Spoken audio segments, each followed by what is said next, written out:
پیرو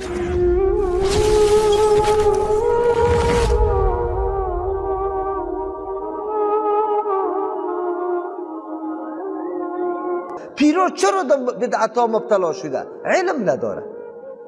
از او خاطر بگوید در دین چیزایی را جدید کشیده که پرسان نکو.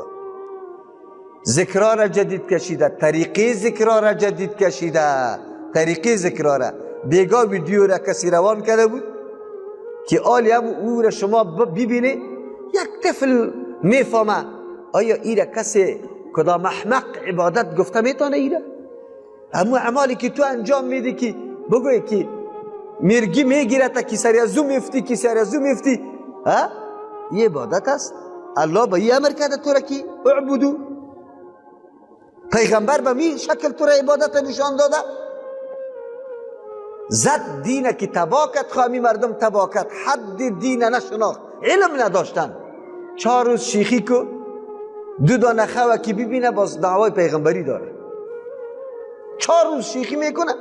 ابلیس لعین به یک شکل کالا سفید دمو خانه برش داخل میشه، سلام سرش میپرته، برش میگه که رسیدی دیگه، تو نه عبادت نکو، تو رسیدی خلاص. ابلیس لعین به می شکل میایه، برش میایه، واقعا میایه. در زنایی که شوهرش کشته شده دمو زن میایه ابلیس لعین به شکل همو شوهر. او زن قسم میخوره که شوهرم آمده بود، برای اینی چیز داد. ابلیس لعین برای تخریب عقیده مردم مختلف نوع کارا میکنه. پیر صاحب این رقم گمراه میکنه، او زن او رقم گمراه میکنه که الا شوهر شهید از خاک قبرش خوردن بسیار به مرضات دواست. 1000 قسم کارا را شیطان میکنه. خب ما پابند دین هستیم، دین برای ما چی بگه؟ علاج در کجا کنیم، چه قسم بکنیم؟ الله برای ما بیان نکرده؟ در کدام حدیث ما را پیغمبر اسلام دعوت داده که در قبرها بروی خاکایش بخوری، یا در قبرها بروی در زیارتش حاجتتان پوره میشه، یا فلان شخص فلان ولی یا هر یک ولی را گفته باشه که متصرف است، گفته باشه در دین برای ما خو از خود دین جور کرده رایستیم مردم هم میگیم که دین است. نصارا خو عیسی علیه السلام از حد گذشتن، او را نعوذ بالله قابل عبادت شمردن. تو چی کردی؟ تو اینجا جای بابا صاحب بود، جای بابا صاحب، اینجا آسیای بابا صاحب بود، در اینجا بابا صاحب تکیه زده، این چناری بابا صاحب است، میخه کوبیده رویستی، در گردش طواف کرده رویستی. او جناب او خو عیسی علیه السلام هم میگفت که پیغمبر دو معجزاتش دیده بود، تو خوالی بگو جای خوی بابا صاحب عبادت میکنی، جای خو دیگر خوب بگذار. تو به دست یا نصارا، وقتی نصارا را الله فتوا میده که کافر شدن، تو چیستی؟ بازیا میخیزن، مردم نو پیدا شده کلگی را مشرک و کافر میگه. ما خب به جای مشرک و کافر به کسی نمیگیم، ما کافر به کسی میگیم که همچو کارا را کرده رویسته، کدام کارایی که نصارا کرده. ما کافر کسی را میگیم که کارایی را میکنه که یهود کرده و الله او را فتوای کفر شداده و کافر گفته شد.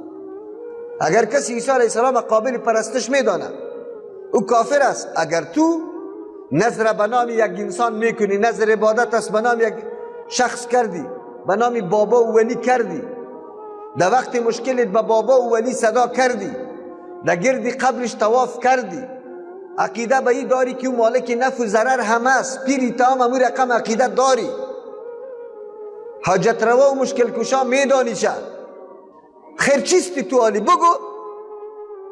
اگر ما این کار بکنم کافر میشم، این گپی خو نیست.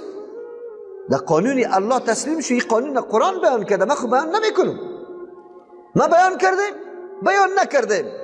تو از این طور شخص عبادتش میکنی که سرنوشتش معلوم نیست که حالی در عذاب است یعنی که در عذاب نیست.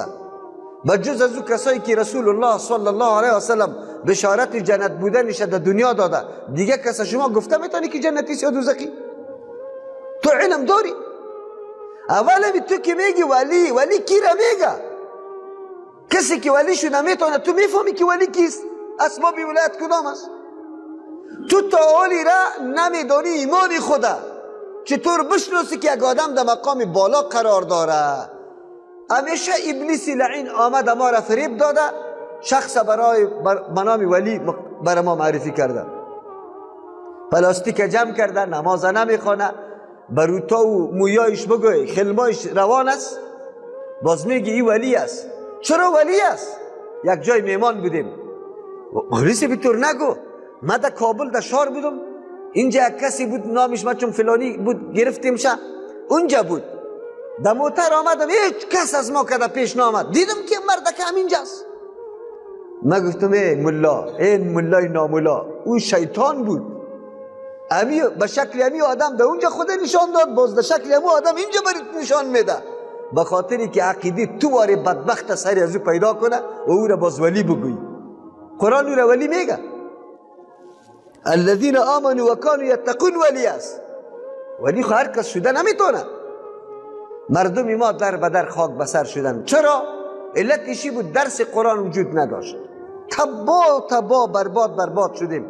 امیالی عقیده داره مردم، یک بابا را برای یک مرض مقرر کرده، دیگه بابا را دیگه مرض مقرر کرده. همینطور نیست؟ امی عقیده نیست؟ زنا یکی در دیگه خود میگه خوارکم در روی دختر بینی صفی دیگه موجود بود، خاکی فلانی قبر گرفتیم زدیم جور تیار شد. اولی میگه، اولی روان است. در درس قرآن ششتا بازم در غزنی روان است، بازم در مزار روان است، بازم بند از اوپیان میگیره، نظر به نام اماما میکنه. در درس قرآن هم است. توحید نفهمیده که توحید چی است. مشکل ما همی است، مرد باشه کسی بروانه یک شاخی پالوی قبره که کدام درخت دوی استاد است بزنه، امیالی برای چیت میاد که والا ضرر برام میرسه، مالکی نفع ضرر میدونیش یا نمیدونیش؟ شرک خو شاخ نداره پشتی سرم میاد، شرک میره میگه. امی عقیده را در حق بزرگای خود ما نکردیم، اینی را غلو در دین میگه. این در شان مسائل عقیدوی. بیا دیگه در مسائل علمی چقدر غلو کردیم.